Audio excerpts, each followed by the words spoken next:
Seigneur soit avec vous. Et avec votre esprit. Évangile de Jésus-Christ selon saint Jean. Gloire à toi, Seigneur. C'était après la mort de Jésus, le soir venu, en ce premier jour de la semaine, alors que les portes du lieu où se trouvaient les disciples étaient verrouillées par crainte des Juifs. Jésus vint, et il était là au milieu d'eux. Il leur dit, « La paix soit avec vous. » Après cette parole, il leur montra ses mains et son côté. Les disciples furent remplis de joie en voyant le Seigneur. Jésus leur dit de nouveau, « La paix soit avec vous. De même que le Père m'a envoyé, moi aussi je vous ai envoyé. » Ayant ainsi parlé, il souffla sur eux et leur dit, « Recevez l'Esprit Saint. À qui vous remettrez ses péchés, ils seront remis. À qui vous maintiendrez ses péchés, ils seront maintenus. » Or l'un des 12, Thomas, appelé Didyme, c'est-à-dire jumeau, n'était pas avec eux quand Jésus était venu. Les autres disciples lui disaient, « Nous avons vu le Seigneur. » Mais il leur déclara, « Si je ne vois pas dans ses mains la marque des clous, si je ne mets pas mon doigt dans la marque des clous, si je ne mets pas la main dans son côté, non, je ne croirai pas. » 8 jours plus tard, les disciples se trouvaient de nouveau dans la maison et Thomas était avec eux. Jésus vient, alors que les portes étaient verrouillées, et il était là au milieu d'eux. Il dit, « La paix soit avec vous. » Puis il dit à Thomas, « Avance ton doigt ici et vois mes mains. Avance ta main et mets-la dans mon côté.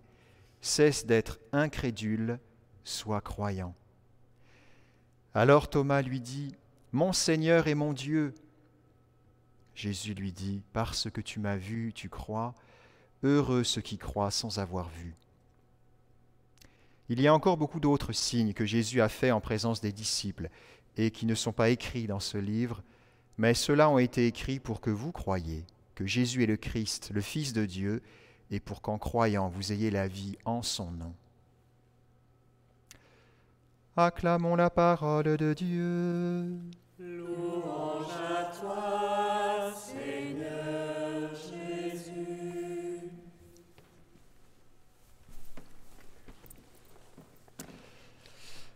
Alors je confesse avoir eu une petite distraction pendant la deuxième lecture. Hier soir, nous avons joué en fraternité à un jeu qui s'appelait TikTok. Tic-tac-boom. Il s'agit de trouver des mots le plus rapidement possible, des mots imposés avec une petite bombe qui risque d'exploser à tout moment. Et alors, il y avait le son flé qui est sorti, et là, c'était plus ou moins la panique pour trouver des mots avec flé.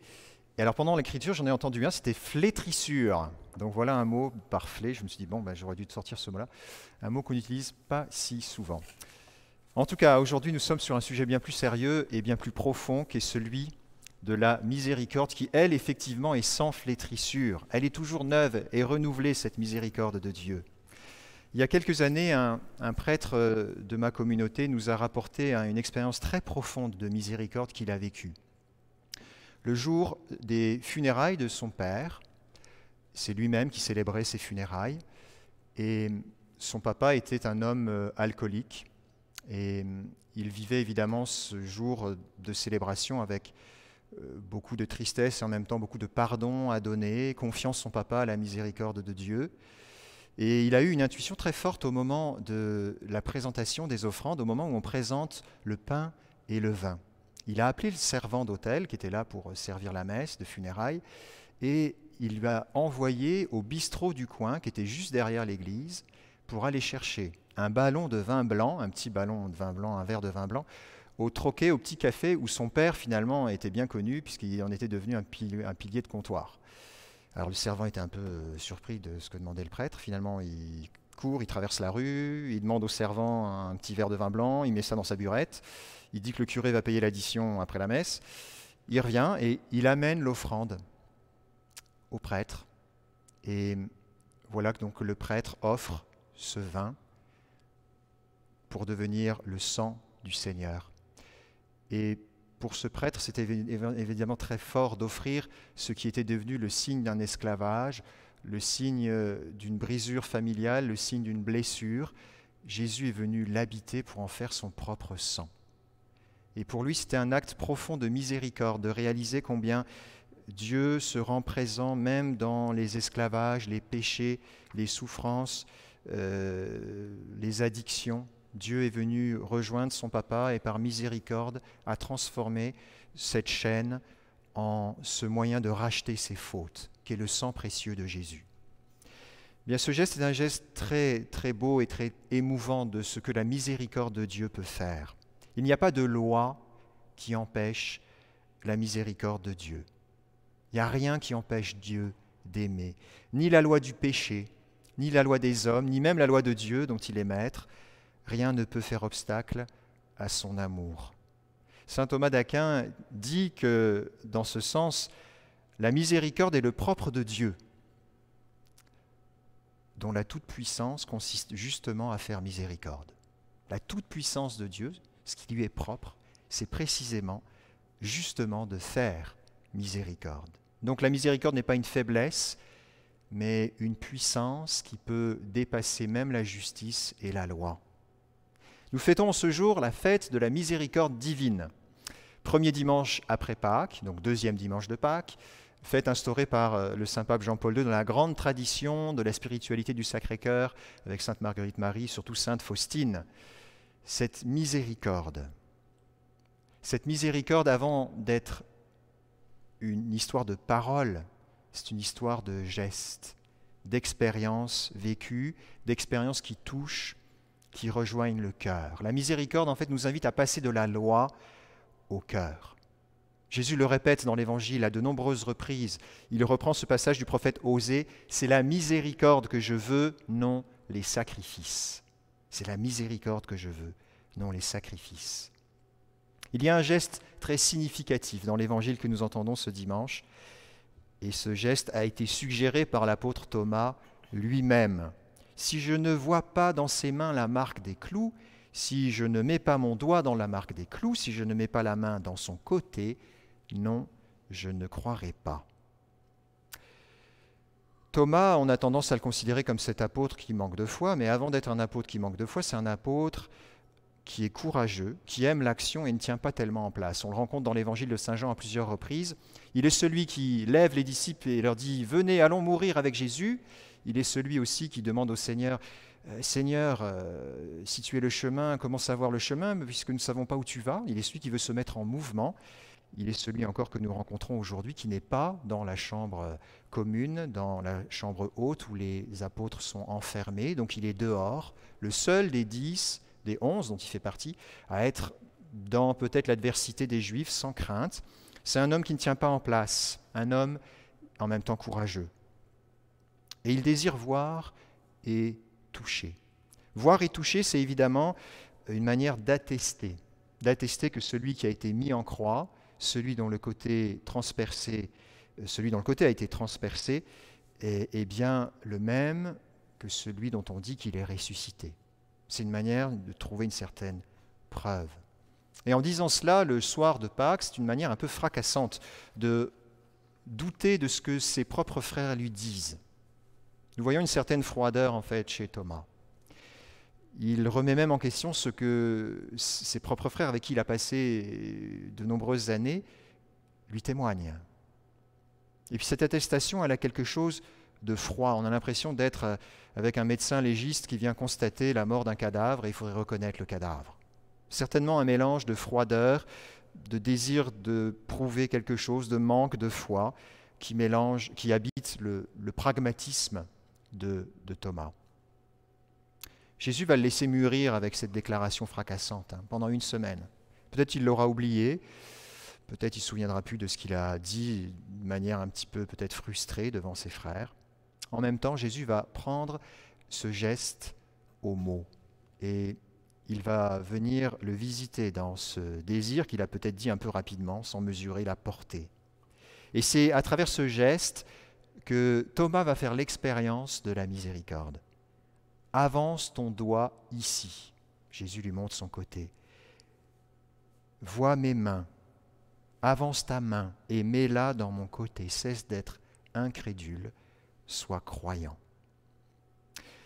Nous voyons ici, le croyant n'est pas d'abord celui qui adhère à un ensemble de doctrines et de lois.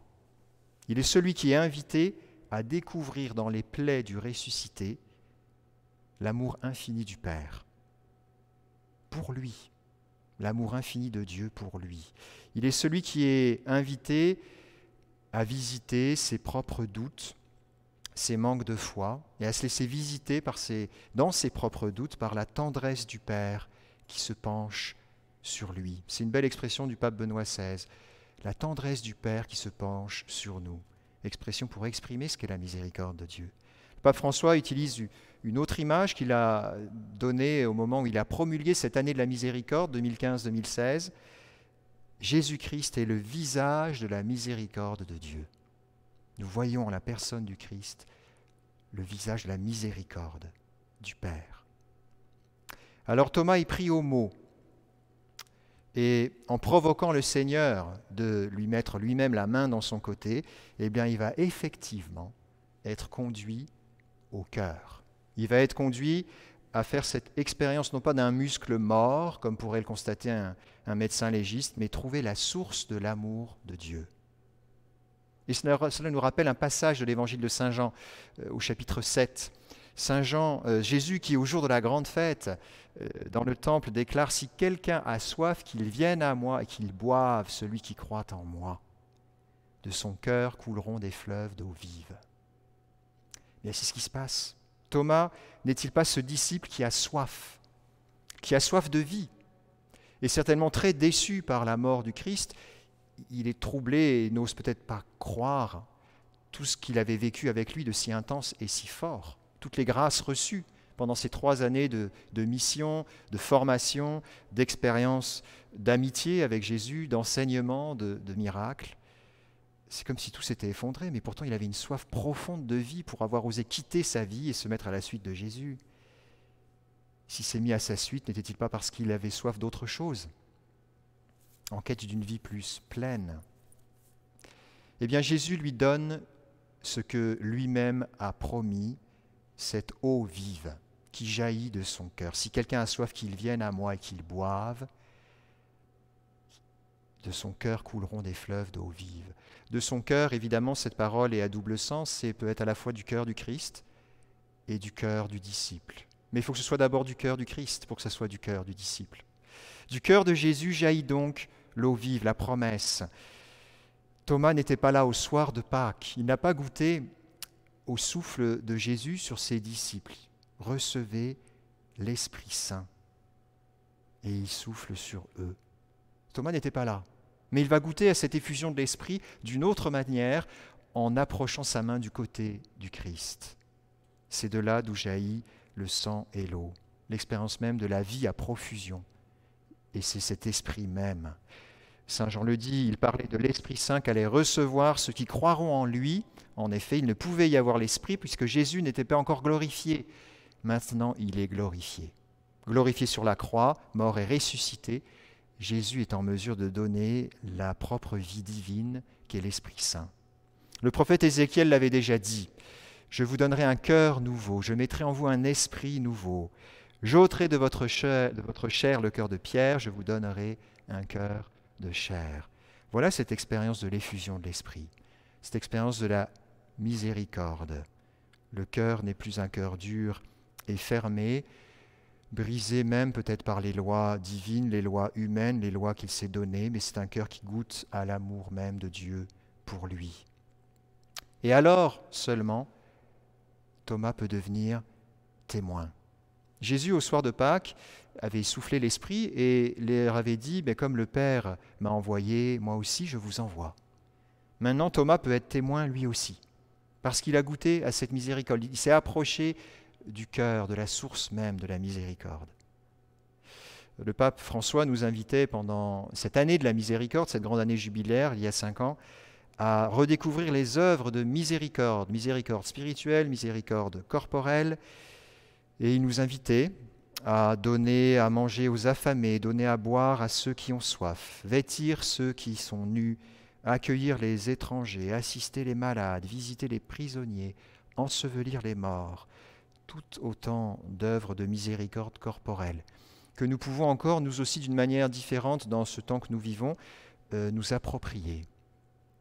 Si le cœur de Jésus a déployé ces fleuves d'eau vive, ces fleuves de vie, d'esprit, de vie, c'est pour que notre propre cœur, nous aussi, soit débordant, jaillisse de cette vie.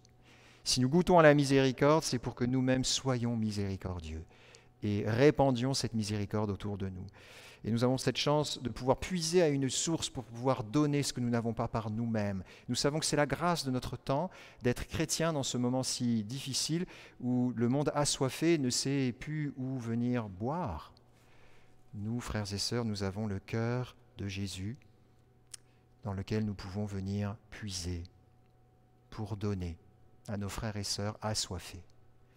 Seigneur, nous te demandons bien en cette journée de la miséricorde divine, viens nous visiter de la manière que tu connais, de la manière que tu veux, dans ce sacrement que nous allons célébrer maintenant, dans la méditation de la parole de Dieu, dans l'accueil de ce que nous vivons présentement. Viens nous visiter pour que nous puissions te recevoir, être remplis de toi, être comblés de toi, et te laisser jaillir de nos cœurs en source de vie. Amen.